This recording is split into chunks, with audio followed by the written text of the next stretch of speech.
আমরা এর আগের ভিডিওগুলিতে নিউটনের গতিসূত্রের প্রবলেম সেট 1টা শুরু করেছিলাম। তার মধ্যে অনেকে আবার কমেন্ট করেছে ভেক্টরের প্রবলেম সেট 2 এর 2 ও 3 এর অঙ্কটা করার জন্য। আরও কমেন্টে জানিয়েছে একজন 18, 20 এইসব অঙ্কগুলো করতে, তো আমি সেই অঙ্কগুলো পরের ভিডিওতে করে দেবো। তো আজকে এই প্রবলেম সেট 2 এর 2 ও 3 এর অঙ্কটা করা হবে। যদিও এই অঙ্কগুলো মানে একটা 11-এর ছেলের জন্য নয়, এটা যারা জয়েন্ট দিবে, নিট বা জয়েন্ট যারা দিবে তাদের জন্য কিন্তু এই অঙ্কগুলো। এটা 11-এর স্টুডেন্টদের ক্ষেত্রে কিন্তু এই অঙ্ক কোনোদিনই আসবে না। তো যাই হোক, যেহেতু রিকোয়েস্ট করেছে অঙ্কটা করে দেওয়া হচ্ছে, দেখে নাও কিভাবে করা হয়।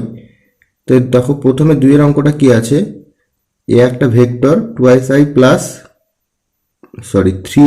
2j এর i প্লাস জে এবং i মাইনাস জে এর দিকে উপাংশ নির্ণয় করতে হবে। তো এই কোশ্চেনটাকে ভালো করে জানতে হবে। এই উপাংশ, এখানে কোশ্চেনটা দুরকমভাবে হতে পারে। একটা হচ্ছে উপাংশের মান দেওয়া থাকতে পারে, আর একটা হচ্ছে শুধু উপাংশ দেওয়া থাকতে পারে। উপাংশ দেওয়া আছে মানে আমাকে আর একটা ভেক্টর রাশি বের করতে হবে। আর যদি বলতো যে উপাংশের মান, তাহলে আমাদের উত্তরটা একটা সিম্পলি একটা সংখ্যা আসতো। কিন্তু এই উত্তরটা কি হবে, এই আই জে এইগুলো দিয়েই থাকবে, অর্থাৎ আর একটা নতুন ভেক্টর আমরা পাবো। তো চলো এই অঙ্কটা কিভাবে করতে হয় তার টেকনিকটা একটু দেখে নিই। তো প্রথমে আমি যে ভেক্টরগুলো দেওয়া আছে সেই ভেক্টরটা লিখছি, 3i cap plus 2j cap, এই ভেক্টরটা দেওয়া ছিল। এবং অন্য আরো দুটো ভেক্টর দেওয়া ছিল, সেইগুলো আমি ধরে নিলাম। Let vector B equal to i cap plus j cap and vector A equal to i cap minus j cap, এগুলো আমি ধরে নিয়েছি। এবার কি করব, যখন আমরা এই ভেক্টরটার উপাংশ এই দিকে বের করব, তো আমি সূত্রটা পরে লিখছি। আমি প্রথমত এই ভেক্টরটার ইউনিট ভেক্টর আর এই ভেক্টরটা ইউনিট ভেক্টর বের করে নিই। তাহলে ইউনিট ভেক্টর বের করতে গেলে আমাকে এইটার মড বের করতে হবে। মড অফ ভেক্টর বি কত হবে, মড অফ ভেক্টর বি হবে 1 square plus 1 square, that is √2। Similarly এইটারও ইউনিট ভেক্টর আমি বের করে নেব। তো তার আগে মডটা বের করতে হবে। Mod of vector A is equal to 1 square plus minus 1 এর স্কোয়ার, দ্যাট ইজ অলসো √2। এবার কি করব, যখন আমি বি এর ইউনিট ভেক্টর বের করব, তাহলে বি ক্যাপ ইকুয়াল টু কি হবে, vector B by mod of vector B. তার মানে এটা যখন বসাবো i প্লাস জে বাই √2 আসবে। এটাকে আমরা সিম্পলি এইভাবে লিখতে পারি 1/√2 i প্লাস জে। একইভাবে যখন ভেক্টর এ এর ইউনিট ভেক্টর বের করব, এ ক্যাপ, তখন সেটা কি করতে হবে, ভেক্টর এ বাই মড এ,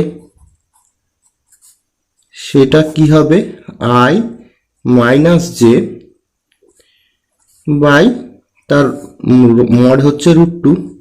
এটাকেও আমরা এভাবে লিখতে পারি 1/√2 i cap minus J cap. এখন আমার বের করতে হবে কি, এই এ ভেক্টরের উপাংশ বের করতে হবে কোন দিক বরাবর, এদিক বরাবর। এবং আমি কোশ্চেনে যখন পড়লাম তখন বললাম, যদি কোশ্চেনটাই উপাংশের মান বলতো তাহলে একরকম করতাম, কিন্তু এখানে উপাংশ বের করতে দিয়েছে, অর্থাৎ আর একটা ভেক্টর রাশি আমরা কিন্তু পাবো। তো সেইটা কিভাবে করতে হবে একটু দেখে নিই। তাহলে আমরা যখন ভেক্টর এ এর ভেক্টর বি এর দিকে উপাংশ বের করব, তখন কি করতে হবে সবাই দেখে নাও। যার দিকে বলেছে তার ইউনিট ভেক্টরের সঙ্গে ওই ভেক্টরটার ডট প্রোডাক্ট নিয়ে নিতে হবে। এবং বলি, যদি উপাংশের মান বলতো তাহলে এত দূরেই কিন্তু শেষ হয়ে যেত অঙ্কটা, ডট প্রোডাক্ট নেওয়ার পর শেষ।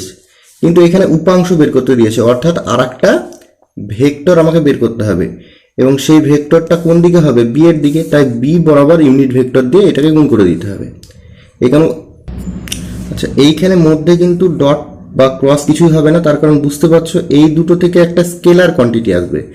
ডট প্রোডাক্ট করলে আমরা স্কেলার কোয়ান্টিটি পাই এবং সেই স্কেলার কোয়ান্টিটিটাকে একটা দিক দেওয়ার জন্য জাস্ট ইউনিট ভেক্টর দিয়ে, কোন দিকে, বি এর দিকটা দেওয়ার জন্য বি এর ইউনিট ভেক্টর দিয়ে গুণ করে দেওয়া হয়েছে। তো এই মানগুলো এবার আমরা আগে বের করে নিয়েছি। বি ক্যাপের মান কত, 1/√2 i cap plus J cap. আচ্ছা, আর ভেক্টর এ এর মান হচ্ছে 3i cap plus 2j cap. এবার এইটার সঙ্গে আমরা কি করব, এই বি ক্যাপটাকে গুণ করে দেব আই। এবার আমি প্রথমে এই ব্র্যাকেটের ভেতরের কাজটা করে নিই। এখানে 1/√2 যেমন ছিল তেমন থাকলো, এটা গুণ করলে কত হবে, 3 + 2, তারপরে বাইরে 1/√2 i প্লাস জে। এবার দেখো মধ্যে থেকে কত আসছে, এই দুটো যোগ করে আসছে 5/√2, আর এই √2টাকেও এখানে লিখে দিলাম, তার সঙ্গে থাকলো i প্লাস জে। আচ্ছা বেশ, এবার উপরে 5 আর নিচে √2 গুণ করলে 2, তার সঙ্গে হলো i প্লাস জে। এটা হলো ভেক্টর এ এর বি এর দিকে উপাংশ। ঠিক আছে, একইভাবে এই অঙ্কটাতেই বলেছে যে ভেক্টর এ এর দিকে উপাংশ।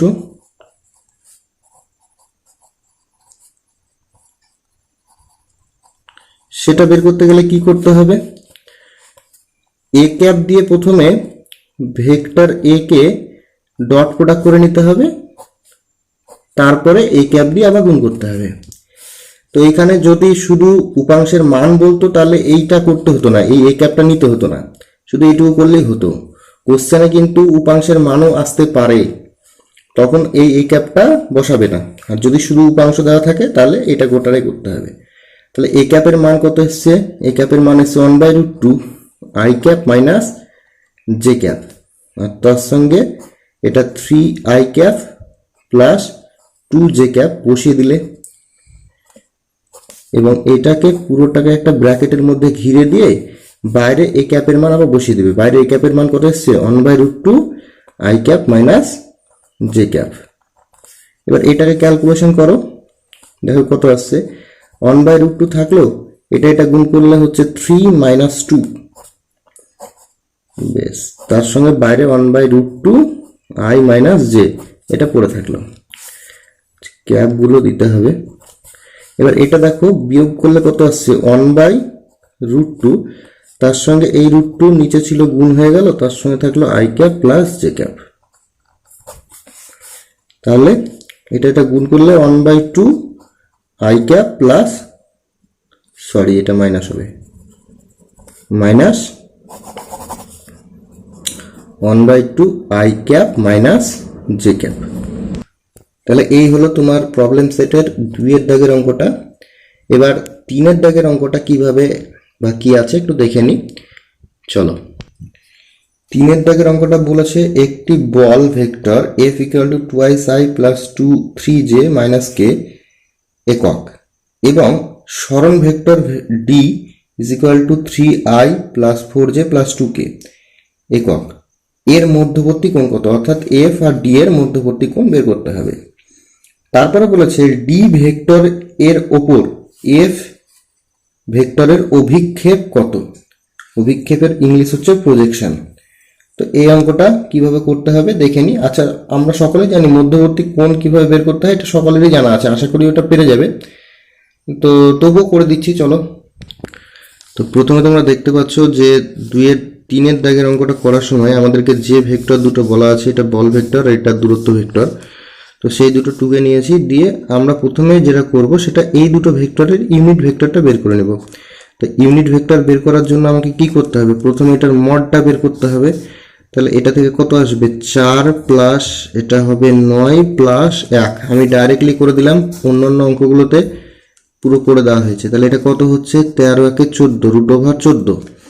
আর এইটার যদি আমি মড বের করি তাহলে কত আসবে 9 plus 16 plus 4 that is root over 29।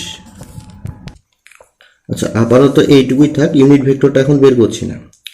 এবার আমরা যদি এফ ডট ডি করি তাহলে কি আসবে, তাহলে দেখো 3, এই যেটা লিখছি, আচ্ছা 2টা দিয়ে শুরু করি, 2i cap plus 3j cap plus minus k cap, এটার সঙ্গে ডট প্রোডাক্ট হবে 3i cap plus 4j cap plus 2k cap. আচ্ছা এবার দেখো এই দিকে যদি আমরা f ডট d মানে কি লিখতে পারি, mod of f mod of d cos theta, যেখানে থিটাটা হচ্ছে f ও d এর মধ্যবর্তী কোণ, ইজ ইকুয়াল টু কত হবে এই দুটো ডট প্রোডাক্ট, তাহলে এটা গুণ করলে হচ্ছে 6, এটা 3 4 12 আর এটা -2। এবার এখানে এই দুটোর মান একটু আগে বের করলাম সেটা বসিয়ে দেবো। মড অফ এফ এর মান এসছে রুট ওভার 14 বসানো হলো, এটার মান এসছে রুট ওভার 29 বসিয়ে দিলাম। cos theta is equal to, এটা যদি বিয়োগ করা যায় কত হচ্ছে দেখো 18 থেকে 2 বার দিলে 16। আচ্ছা এখানে থিটাটা কি সেটা লিখে দিবা, থিটা হচ্ছে এফ ও ডি এর মধ্যবর্তী কোণ, এই কথাটা লিখে দিবে, দিয়ে এখান থেকে আমাকে cos থিটাটা বের করতে হবে। cos থিটা ইকুয়াল টু কত হবে 16 বাই, এই দুটো যদি তোমরা গুণ করো, গুণ করে এখানে একবারে লিখবে, গুণটা করে দেখো কত হচ্ছে, এটা গুণ করলে আসবে 406। এখান থেকে এবার থিটার মানটা ক্যালকুলেশন করতে হবে, তাহলে থিটা ইকুয়াল টু হবে cos inverse 16 by root over 406। এবার তোমরা যদি ক্যালকুলেশন না করতে পারো এই ভ্যালুটা কত, তাহলে এটাই রেখে দিবে, আর যদি ক্যালকুলেশন করে আনতে পারো ক্যালকুলেটরে, তাহলে থিটার ভ্যালু এখান থেকে যেটা আসবে সেটা হবে 37 ডিগ্রি 37.44 ডিগ্রি, এটা আসবে থিটার মান। তোমরা ক্যালকুলেটরে এই ভ্যালুটাকে পুট করবে, cos ইনভার্স করে দিয়ে দেখবে। এবং একটা কথা বলে দিই, ক্যালকুলেটরে অনেক সময় কিন্তু এই ভ্যালুটা আসবে না, কেন বলো তো, ক্যালকুলেটরের সেটিংসে একটু গন্ডগোল থাকে, মোডে গিয়ে একটু চেঞ্জ করে নিলে এটা যদি বসিয়ে দাও তাহলে কিন্তু এই ভ্যালুটাই চলে আসবে 37.44 ডিগ্রি। এই হলো তোমার প্রথমকার ধাপের অঙ্কটা। এবার দ্বিতীয় ধাপে আরেকটা অঙ্ক দিয়েছে, সেটা কি চলো আরেকবার দেখে নিই। দ্বিতীয় ধাপে বলা আছে দেখো, ডি ভেক্টর এর ওপর এফ ভেক্টরের অভিক্ষেপ কত হবে সেটা লিখতে হবে। তাহলে এই অভিক্ষেপ বের করার ক্ষেত্রে একটা কথা বলে রাখি, যে ভেক্টরের ওপর অভিক্ষেপ বলবে তার ইউনিট ভেক্টরটা প্রথমে বের করতে হবে। তাহলে এখানে দেখো ডি ভেক্টরের উপর বলেছে, তাই ডি এর ইউনিট ভেক্টর বের করতে হবে, তার সঙ্গে এফ এর ডট প্রোডাক্ট নিয়ে নিতে হবে, তাহলে কিন্তু অভিক্ষেপ আমরা পেয়ে যাব। তো এই অঙ্কটা চলো করে নিই। তোমরা আগেই দেখেছো এখানে বি ভেক্টরের মানটা বের করে নিয়েছি, তাহলে এটা ডি ভেক্টর, প্রথমেই ভুল হয়ে গেছে, এটা ডি ভেক্টর। তা আমি এখান থেকে ডি ক্যাপ যদি বের করে নিই তাহলে কি হবে, vector D by mod of vector D এটা হবে। তাহলে এখানে আমি একবারই করে দিলাম 1/29 into 3i cap plus 4j cap plus 2k cap, এটা হলো unit vector along vector D. এটা এখানে বের করে রাখলাম, পরে নাহলে আবার বের করতে হতো, এবার আমি কাজে লাগাবো। তাহলে এখন কি বের করব, ভেক্টর ডি এর ওপর ভেক্টর এফ এর অভিক্ষেপ, সেটা কি হবে একটু আগেই বললাম, যার উপর বলবে তার ইউনিট ভেক্টরের সঙ্গে ওই ভেক্টরটা ডট প্রোডাক্ট, তাহলে এফ ডট ডি ক্যাপ, এটা করলেই হয়ে যাবে। তাহলে এফ এর মান কত আছে, এফ এর মান আছে 2i প্লাস 3j মাইনাস কে, আর তার সঙ্গে আমরা একটু আগেই বের করলাম ডি এর ইউনিট ভেক্টর, সেই ইউনিট ভেক্টরটা এখানে বসানো হলো। আগে একটু দেখে নিবে, সেটা ছিল কত 3i plus 4j plus 2k by root over 29। এবার এই দুটো ডট প্রোডাক্ট নিতে হবে। নিচে 1/29 রুট ওভার 29 এইটাকে আমি রেখে দিলাম, আর এটা ডট প্রোডাক্ট নিলে কত আছে, 2 এর সঙ্গে এটা 6, এটার সঙ্গে এটা আসছে 12, আর এটা আসছে কত -2। তাহলে এটা ক্যালকুলেশন করলে দেখবে আসবে কত 16 বাই রুট ওভার 29। এবার এটাকে যদি তুমি ক্যালকুলেশন করো তাহলে যে মানটা আসবে সেটা আসবে 2.97। এই হলো তোমাদের রিকোয়েস্টের সেই দুটো অঙ্ক। এর পরবর্তী ভিডিওতে আরও একজন রিকোয়েস্ট করেছে দেখলাম 18, 19 এইসব অঙ্কগুলো করে দিতে, তো ওইগুলো করে দেওয়া হবে। এবং নিউটনের গতিসূত্র যেমন চলছে সেগুলোও চলবে। তো তোমাদের কাছে একটাই রিকোয়েস্ট, তোমরা অবশ্যই চ্যানেলটিকে সাবস্ক্রাইব করে দাও এবং যত বন্ধু বান্ধব আছে তাদেরকে শেয়ার করে দাও। তাদেরও যদি কোনো প্রবলেম থাকে সেগুলো সলভ করা হবে এই চ্যানেলে। এবং যদি ভিডিও পছন্দ হয়ে থাকে তাহলে একটা লাইক দিয়ে যেও, তাতে আমাদের ভিডিও করার আগ্রহটা আরও বাড়বে। তো আজকের মতো এখানেই থাকলো, পরের ভিডিওতে আবার দেখা হচ্ছে নতুন কোনো এক্সপিরিয়েন্সের সঙ্গে। ততক্ষণ পর্যন্ত সকলে ভালো থেকো, সুস্থ থেকো, ধন্যবাদ।